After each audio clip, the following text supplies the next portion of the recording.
Gregorrek ia erabat utzi zion jateari.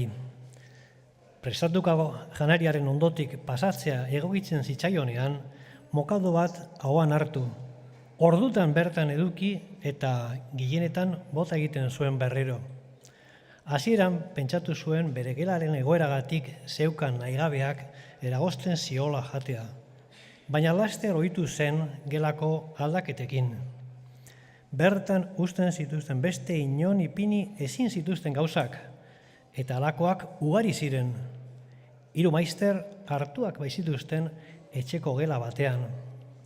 Gizaseme serio haiek, 3 bizardunak, Gregorrek behin ate zirrikitu batetik ikusi zuenez, oso zorrotza ziren txukundasunarekin.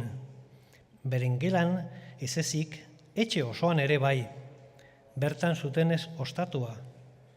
Baina batik bat sukaldean.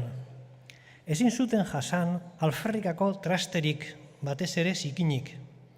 Gainera, berekin ekarri zituzten altzari gehienak.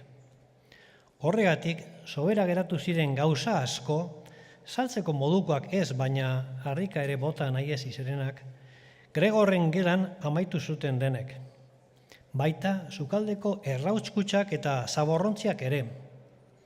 Garbitzaileak beti presaka, Gregorren gelara botatzen zuen momentuan premiazko esen guztia.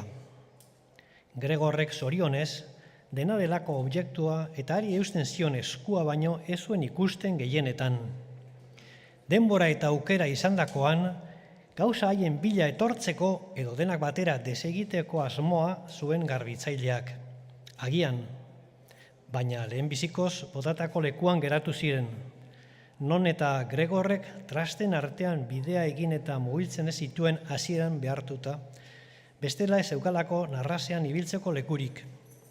Baina ondoren, gero eta plazer handiagoz, naiz eta ibilera haien ondoren berriro ere orduen egon mugitu ezinik, ezin nekatuago eta tristeago.